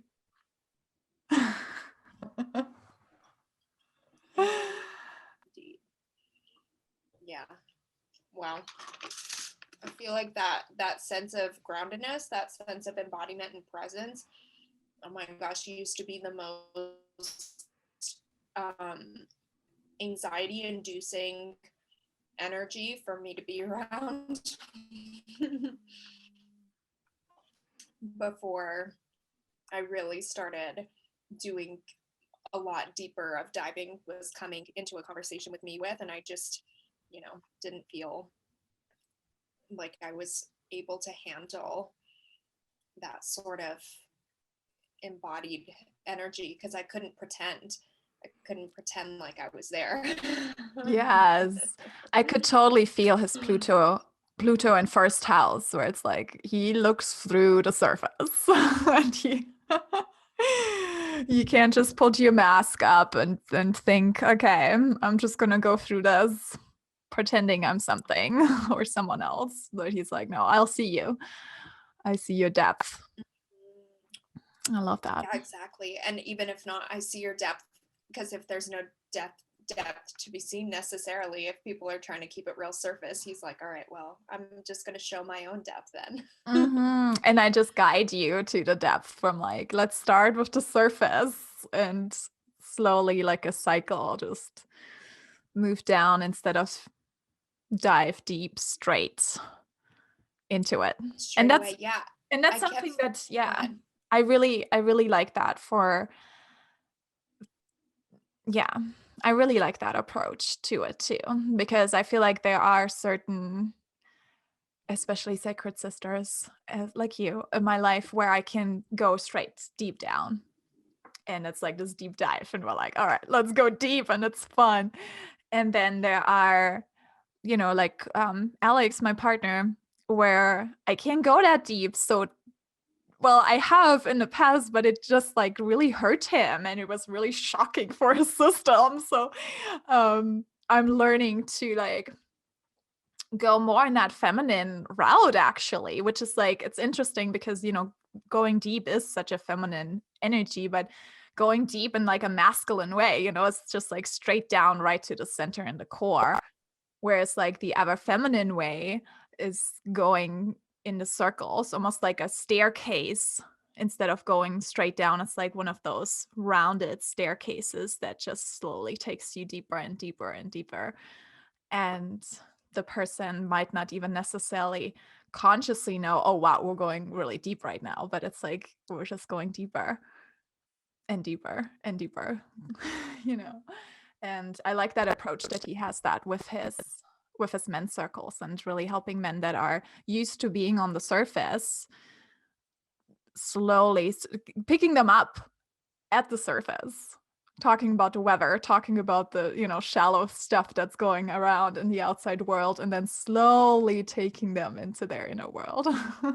Totally. Oh my gosh. As you were saying that, I was envisioning Tom as like a truck driver of a pickup truck that has a bed in the back, and somebody being on the beach, like hanging out, and then Tom pulling over and being like, hey, you want to ride? And the guy gets on the back of the pickup truck, and he starts guiding them and just driving them with the conversation. And then he starts looking over at the sunset and drawing awareness to how beautiful the sunset is, and like guiding the conversation to go to those more subtle realms in a way that's really comfortable and makes people feel comfortable. Mm-hmm. There was so much magic in that piece of conversation that he was saying about not listing and talking about like, here's what the things are, the deep things that we're going to talk about, but getting above it and almost like guiding them so that they know what this is about. It's a deep visceral feeling of what these things are about that he wants to get to, but he's actually just holding the sphere for them to like get into the space of experience. I feel like that's such an art form. Yes. Such an art form. And it's patience too. It requires patience because I feel it in myself that I get impatient with my partner at times when I'm like, I just want to dive straight into deep dive. And when he doesn't go there with me, then I kind of get impatient with him, realizing and now feeling into that, okay, this is how they do it in men's circles. Cool. Because I feel like we didn't really talk about that, but I feel like that's kind of like the opposite between women and men's circle. I think it's easier for us women to dive deep. We're more confident in our feminine usually, especially when we've done a lot of inner work, that we can dive deep right into it. And I wonder if that's kind of one of the differences between men's and women's circles, where the men's circle is more like a slow circular movement from the shallow into the depth of the inner world. Yeah, I mean, it would make sense to me that is probably a natural unfoldment because of the different ways that women and men are raised, because of the different structures that we have in our houses. So when men are coming to this space, it's almost like a relearning right from the very beginning of, oh, that comes from a place or a background of like, oh, expressing emotions is not something that's innately seen as, not masculine, or that I shouldn't be doing that. Like, oh, it is safe for me to open my emotions. Whereas many women don't really have that background. Mm-hmm. And we were, maybe some of us, able to just express ourselves a lot more freely. And I'm not saying all men are like this in the slightest, but just cultivating those pieces of awareness of, well, what did my childhood look like? Yeah. And I feel like it's so important for us as women, and for anyone who's listening here that has any young boys in their life, if it's their own sons or nephews or even just kids in their lives that they can guide in some way. I think it's so important for us as women to show them what masculinity is truly about. And it's about expressing yourself fully, individually as who you are. And I love how he was talking about the nail polish, because that's something, he said it's so masculine because he just puts himself out there. He just puts himself out there. He shines his light. He's showing his unique self. He expresses his individuality. And that is what masculinity is about. And I just love that perspective, because it just finally stops all these questions about, I see it in moms groups, like my son wants to put on nail polish. My son wants to wear dresses. What do I do with that? And when we just start seeing it as, instead of like, oh my gosh, he's confused about his sexuality and he's not a man, like we have to try to like guide him towards masculinity. But ultimately we would take him away from masculinity if we were to say, no, don't do that. Don't express yourself individually as who you are. Don't shine your light the way you are. And that actually would create that toxic world that we're living in. And in order for us to create that new earth that we've been talking about, it's really about, just let everybody express themselves uniquely as they are, because that's their special masculine energy. Totally. And it's their sovereign right to explore. Yes. Their sovereign right to just be curious. It's like, it's such a, when we really, really take all hands off expectations over others, and we witness the triggers that are coming up whenever we are met with something that we don't expect to see, that we don't expect to experience, and then we make it about them needing to not do that or not be that or not express themselves in that way, it just becomes the most clear mirror ever. Anytime, everybody listening to this, anytime you are looking at someone and what their expression is rubs your grain the wrong way, don't make it about them. Don't make it about them. That's a little bit of a bypass that you can easily feel it. Not easily. I'm not going to say it's easy, because usually it's some of the most confronting shit that we can literally look at in our lives. But really allow yourself to take that expression and look at yourself. Why don't you like that? Why don't you let yourself express yourself that way? Exactly. What happened? It's like your shit. It's your shit. Yes. And your shit. And all the men and women that talk about what masculinity is supposed to look like. It's like, okay, in what way aren't you expressing yourself uniquely as you are? In what way are you trying to just fulfill a role that you've been taught and not even necessarily consciously are aware of, that you've been trying to put that mask on and fulfill that role? So beautiful. Exactly. I feel like this hits so close to home because, and I'd love to know, personally what was circulating for you during the entirety of filming this episode too. But what it was showing up for me, and what I've been contemplating a lot in my own life just this last week, has been, since I grew up with such a severe bullying past, I feel like my ego identity and my ego expression wasn't able to develop in the same ways socially as a lot of other people. And I was kind of really in survival mode because I was so severely bullied, and I just didn't want to be, targeted all the time. I didn't want to be a victim to other people's words and really hurtful, like physical aggressions toward me. And I really didn't, like, when I talk about self-exploration and personal development, personal transformation, coming to know the self more fully, the things I do with clients now is truly like a direct mirror of the dawning of learning who I am on such a deep level. Like, probably a lot of people don't understand how serious of an identity crisis I truly felt like I was in at 25 years old, where I realized for the very first time looking in the mirror one day that I didn't know who I was, that I realized that I didn't love or respect myself, and that I just didn't even know what life was supposed to be about. And realizing that I had lived pretty much since years 8 to 25 years old, my first priority was trying to live in a way that other people would accept me, and not having any claims to like who I am, but showing up.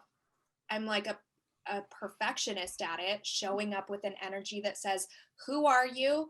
You show me who you are, and I'll be that, Yeah. so that we can jive, because Yeah. I really want someone to connect with in this life.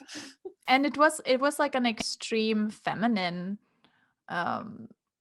way of expressing your energy, and I was there too. And I remember when I was in that place, that's also when I attracted Alex, who was in an extreme masculine position. And that's actually what is still super inspiring for me, being with Alex, because he just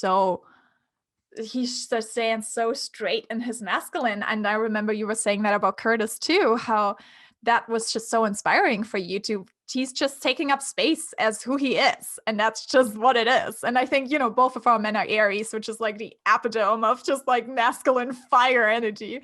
But it's just, that was something that is just so inspiring to me in that place. And he really helped me. He actually helped me express my masculinity more, and through that embody my feminine energy more and allow myself to go deeper. And I feel like they just go so hand in hand, which is like the deeper we go, the higher we rise. Like the deeper we go within ourselves, the more we can shine our light and take up space and just be individually who we are. And I feel like for men, it's almost like different. They can be who they are easily. Let's say for beings with a lot of masculine energy, they're just who they are easily. And then they go deeper to realize, oh, wow, this is how I can create relationships. Oh, wow, this is how I can cooperate with others. This is how I can merge energies, and it's like, it's such a beautiful balance. And I love how Tom was coming from this actually more feminine approach, being raised by a single mom, having a lot of those feminine energies within him already, and then realizing, wow, I don't want to connect with men. Like, I don't like the way that men connect with each other. I want to bring in more of that feminine connection to men. And then when he went on the retreat, he realized, oh, wow, I'm actually not that in touch with my emotions as I thought I was. And I feel like that's just always like that. As soon as we think, oh, I got this figured out, then life comes in and be like, whoop, just surprises us and brings us back into this like humble mindset of beginner's mind and student of life, and be like, well, you thought you were a teacher in this? Here you go, be your student. Truly. Yeah, truly. This whole conversation just has me so swirling, like in a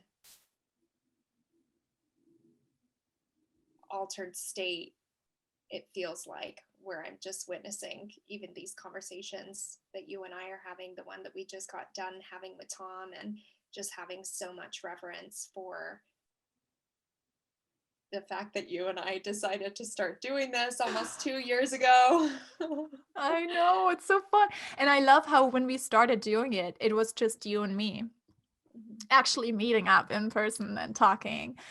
And now moving into season 4, the Emperor season, bringing in the guests in season 2, but then still having the guests, but also doing us again, which, like, with the commentary here on the Patreon, I think that's just so beautiful, because we're back in like our roots, the origins of Sacred Sister podcast, where it was you and me, and where we share our personal stories, and we can have both. Exactly. Yeah. What do you, I love this, the way the conversation's heading. So let's keep going deeper that way. I'm really curious to know if you've had difficulties like with the evolution of every season, like us showing ourselves more, us coming into shining our light more brilliantly, sharing the wisdoms, sharing the pieces that are inside of us that want to be shared. Like, I want to know your response to this and share my what's been circulating with me as the time has gone on. I think each season just represented beautifully what was going on within us as well. Like in season 1, it was just you and me, the beginnings. Season 2 was, wow, let's bring in some people into those, how does that feel? And I remember the first times it was really interesting for us because it was such a deep shift of like needing to embody the two energy of holding space for others. And it's not so much about us anymore, which is that one energy, it's like me, I'm going to share my story. And we suddenly realized, oh, wow, there's actually not so much space for sharing our own stories. But it was also so beautiful to hold space for our amazing guests and help them shine their light. And then in the third season was, I feel like, when we both really stepped into our Empress and just felt into, how it is to be a conscious entrepreneur and really stepping into that full embodiment of showing up as who we are in our sacred mission. And then the fourth season now, I feel like, is reconnecting us with that masculine energy of, let's hold space for others. Let's create that foundation where we bring in guests, but also let's go back to our roots and connect just you and me with Patreon, calling in supporters, allowing ourselves to be held by our listeners, allowing ourselves to be supported through this. And I think that's just such a beautiful depiction of that 4 energy of holding that space. I always like to see 4 as that square, the foundation that we're building. And we're now inviting our listeners to literally help us and support us in building that foundation and bringing in the guests that are sparking these energies within us to build that new foundation for the new earth that we want to birth into this world.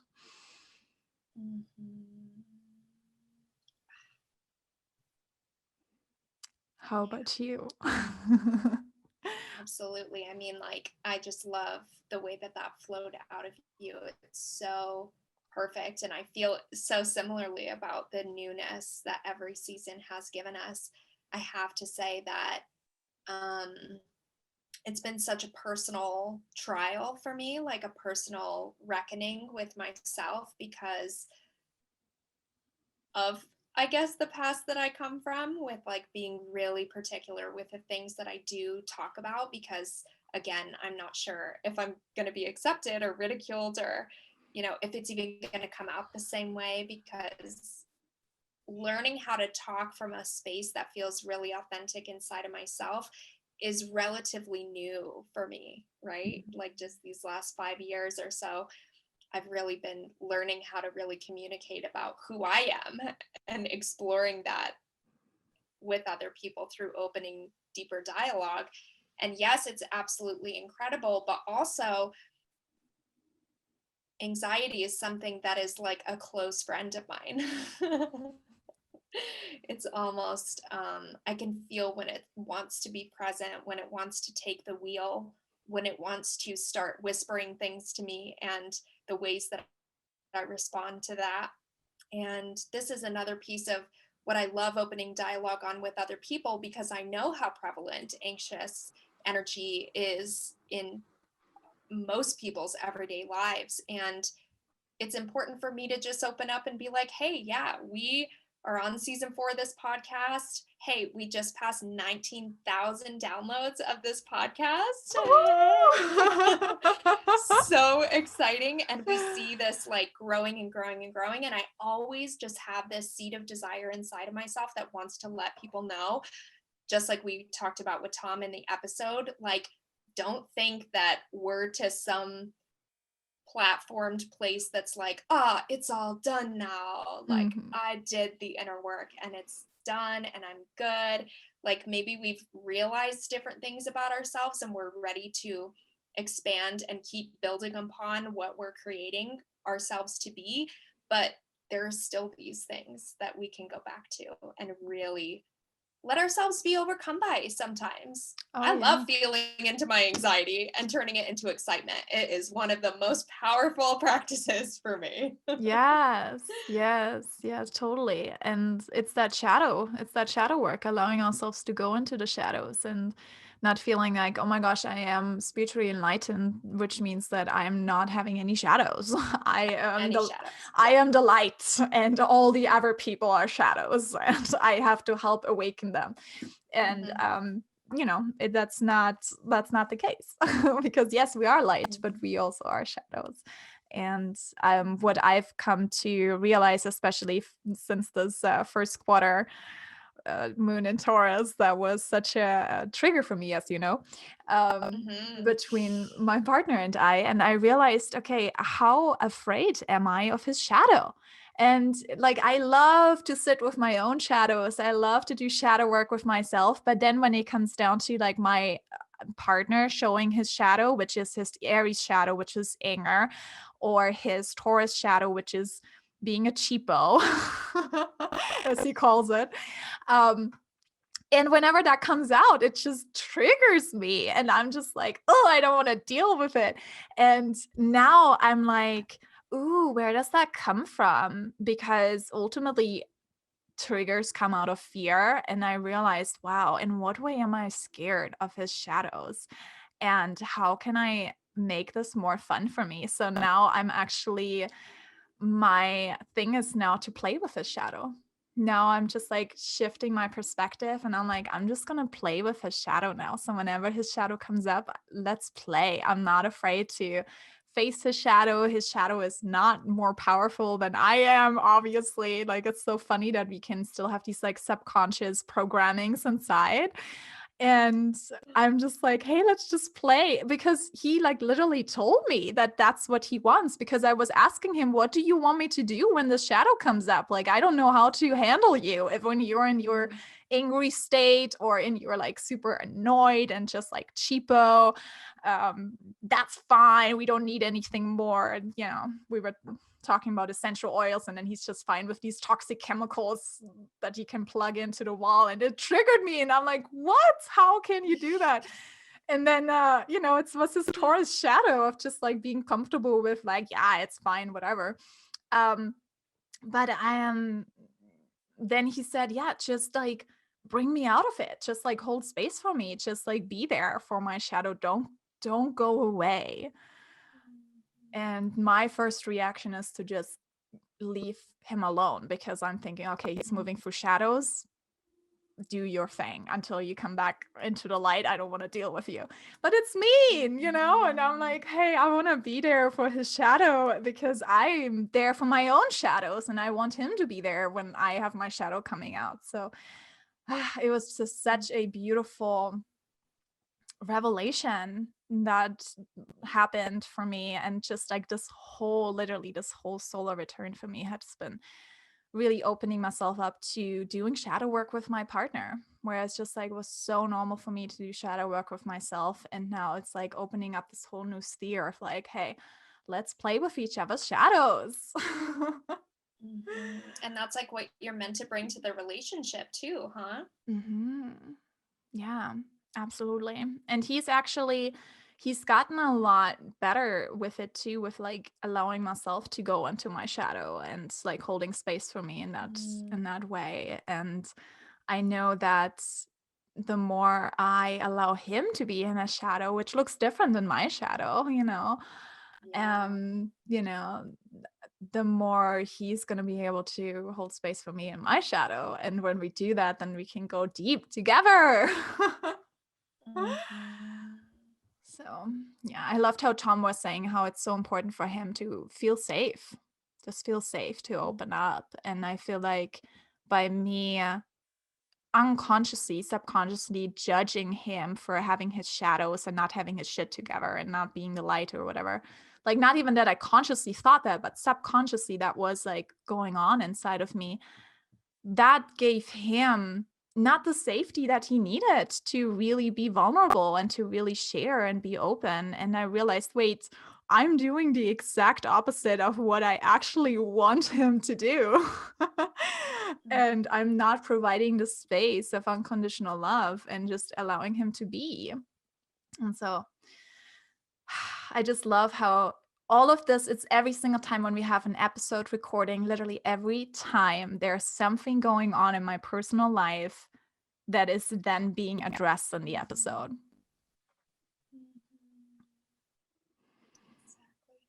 This is the way. This is the way. This is why this comes so close to our hearts, this whole podcast for us.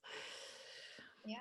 Everything winds up making sense whenever we really open the dialogue. And I have to say, this last I guess year and a half, you were saying it's been this solar return for you, and Curtis and I have really been meeting a lot of our internal issues that we kept seeing time and time again coming up. We really dedicated ourselves and we're saying like, okay, let's just keep on keeping on, because this stuff is up. There's a reason it keeps coming up.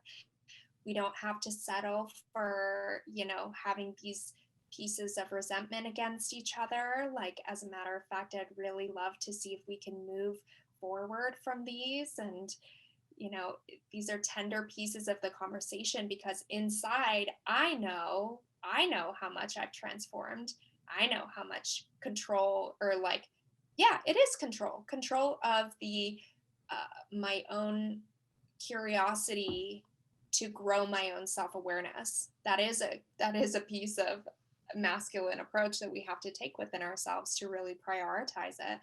But then saying, okay, I wish to evolve this into my partnership now. Yeah. And this can be that really pinnacle place where our shadow gets triggered so much that we get onto Facebook groups that we're a part of or something and being like, I've done all this work and my partner hasn't done any of the work, and what do we do? And then you get like 75 or 150 comments of people that are like, leave him, you deserve someone that is on your vibrational frequency. And it's like this hall of mirrors, where we are calling in the comments and the resonance of people that are seeing from a similar plane as us. And then when we're able to really expand from that and be like, oh, actually, a lot of the things that I'm kind of triggered by have to do with me. Yeah. And it's actually a pattern in my life that is coming up. Yeah, exactly. And do I actually think that leaving this person and going to the next person with this similar, while nothing is unchanged about my own self, while no consciousness is being expanded as to why this is happening and what's being triggered, when we just want to get in the perfect relationship where we're never triggered. Doesn't make sense. It's like, no. And then I always think like might as well play with your partner in your relationship and just like really feel into all the stuff, because that's what relationships are for. But I love this conversation, but I'm already late. I gotta pick up Emma from daycare. Sounds good. I gotta go.